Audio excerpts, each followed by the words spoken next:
کہا ابراہیم کوئی حاجت؟ فرمایا تجھ سے کوئی نہیں۔ کہا چلو مجھ سے نہیں تو رب کریم سے ہی بات کر لو، مجھے پتا ہے میں چھوٹا ہوں، آپ مجھ سے مدد کیوں لوگے، رب کریم سے ہی بات کر لیں۔ تو حضرت ابراہیم کہنے لگے جبریل یہ بتا، رب کو نہیں پتا اس کا خلیل کس حال میں ہے؟ اسے نہیں پتا میں کس حال میں ہوں، میرے ہاتھ بندے ہیں، پیر بندے ہیں آگ میں، اسے نہیں پتا؟ بتایا تو اسے جاتا ہے جسے خبر نہ ہو، تو اگر اسے پتا ہے تو اگر وہ جلانے پہ راضی ہے تو میں بھی جلنے کو تیار ہوں، میں تیار ہوں، میں تیار ہوں۔ اسے کہو ٹھیک ہے۔ حضرت سیدنا ابراہیم علیہ السلام کو منجنیق میں ڈال کے جو پھینکا آگ میں، یا نار کونی بردم و سلاما علی ابراہیم، اللہ نے فرمایا اے آگ میرے ابراہیم پہ ٹھنڈی بھی ہو جا اور سلامتی والی بھی ہو جا۔ حضرت ابراہیم کو دو فرشتوں نے بٹھا دیا زمین پہ، پھول کھلے ہیں، کونپلیں مہک رہی ہیں، کلیاں خوشبو دے رہی ہیں۔ حضرت ابراہیم نے سر سجدے میں رکھ دیا، سبحان اللہ والحمد للہ ولا الہ الا اللہ واللہ اکبر۔ حضرت ابراہیم اللہ کی تسبیح پڑھنے لگے، رب کریم کا شکر بجا لانے لگے۔ نکلے وہاں سے، کچھ دن گزر گئے، نکلے، حکم ہو گیا ابراہیم علاقہ چھوڑ دو۔ حضرت ابراہیم علیہ السلام وہاں سے نکل کے مصر آئے، چچا کے پاس ٹھہرے۔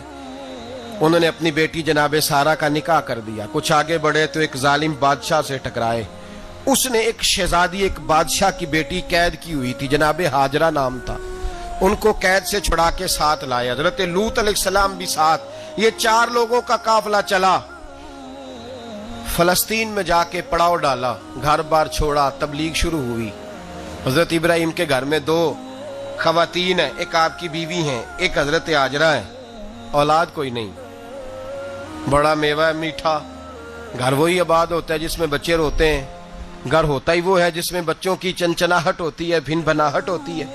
حضرت ابراہیم نے ایک بچہ روتے ہوئے دیکھا تو آنکھوں میں آنسو آئے، کہنے لگے ربی حب لی من الصالحین، یا اللہ مجھے بھی نیک اولاد عطا کر دے۔ حضرت سارہ نے سن لیا، کہنے لگی ابراہیم شاید میرے بطن سے تو آپ کو نصیب نہیں، ہاجرہ سے نکاح کر لو۔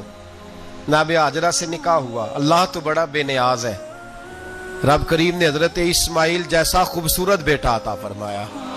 بیٹا کالا سیاہ بھی ہو تو سینے کی ٹھنڈک ہوتا ہے، پر یہ تو وہ بیٹا ہے جس کی پیشانی میں نور محمدی چمکتا ہے صلی اللہ علیہ وسلم۔ حضرت سیدنا اسماعیل علیہ اتنے خوبصورت۔ اب جس بیوی کے ہاں بیٹا تھا، بیٹھنا اٹھنا بھی زیادہ اس کے پاس، آنا جانا بھی اس کے پاس، توجہ ادھر ہو گئی۔ جناب سارہ رشک کرنے لگی، ایک دن کہنے لگی اسے چھوڑا جنگل میں، وادی غیر ذی زرع، مکے کے پاس۔ بھائی ایک بیٹا عالم دین بنا لو۔ کہنے لگا روٹی کہاں سے کھائے گا؟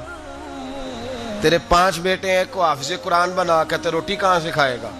وہ بچہ بھی کہتا ہے میں کہاں سے کھاؤں گا؟ حضرت ابراہیم علیہ السلام تو چند مہینے کا بچہ چھوڑ آئے، تو کہاں سے روٹی کھائی حضرت اسماعیل نے؟ کہاں سے کھائی ان کی اماں نے روٹی؟ بھوکے مر جاتے ہیں یہ سارے۔ میں بڑی ذمہ داری سے کہا کرتا ہوں کہ جتنی خوبصورت روٹی اللہ کریم دین کے خادموں کو عطا کرتا ہے شاید کسی اور کے نصیب ہوتی ہو، لیکن ہم لوگ توجہ ہی نہیں کر رہے، ہمارا ذوق ہی نہیں بن رہا، ہم یہ محنت ہی نہیں کر رہے کہ قوم کو مستند علماء کی ضرورت ہے، علاقوں کے علاقے خالی ہیں، ادھر ہمارا مزاج ہی نہیں بن رہا، توجہ ہی نہیں دین کی خاطر۔ اور پھر چلے بچے تو بعد کی بات ہے نا، جو ابھی خود جوان ہے وہ بھی یہ دعا، ایک صاحب مجھے کہنے لگے میں دعا مانگ رہا ہوں اللہ مجھے بیٹا دے تو میں اسے دین پہ لگاؤں گا۔ تو میں نے کہا آپ بھی بوڑھے نہیں ہوئے، آپ خود ہی لگ جائیں، بیٹا تو ابھی آئے گا تو لگے گا نا، تو آپ تو اس وقت ہیں تو آپ تو پہلے لگے نا صاحب، 2 گھنٹے تو نکال کے آئے، دین سیکھنے کو کافی ہے۔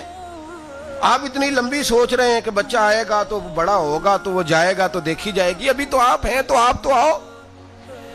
حضرت ابراہیم نے بچہ وہاں چھوڑا۔ یہاں سے جو عمرہ کرنے لوگ جاتے ہیں نا، جو حج کرنے جاتے ہیں، ان کو پتا ہے کہ وہاں دنیا کی ہر نعمت ملتی ہے، پھر بھی ڈبل ٹرپل پیسے لوگ جیبوں میں ڈال کے جاتے ہیں۔ حضرت ابراہیم جب وہاں لے کے گئے تو کوئی انسان نہیں تھا، پانی کا قطرہ نہیں تھا، 2 کلو کھجوریں، ایک مشکیزہ، بیوی کو تھمایا۔ ہمارے گھر میں ہزاروں چیزیں پڑی ہیں، لیکن وہ جو توکل ہے نا وہ ختم ہو گیا ہے۔ اللہ دے گا، حلال حلال پہ قناعت کرے، جائز جائز پہ بھروسہ کرے، رب کریم عطا کرنے والا ہے، وہ مزاج ختم ہو گیا۔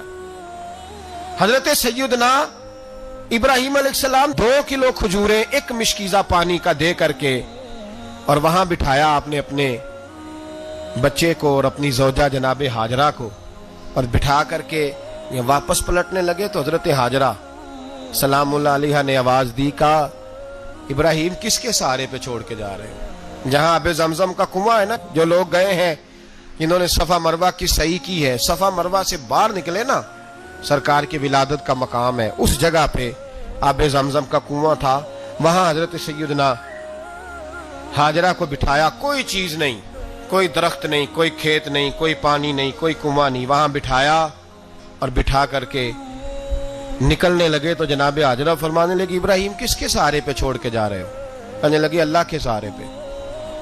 تو پاک باز بی بی نے ایک لفظ پوچھا، کہا ابراہیم یہ میرے رب کا حکم ہے، یہ میرے، بس جن کا عقیدہ توحید مضبوط ہو ان کے لیے ایک جملہ کافی ہوتا ہے، یہ میرے اللہ کا حکم ہے۔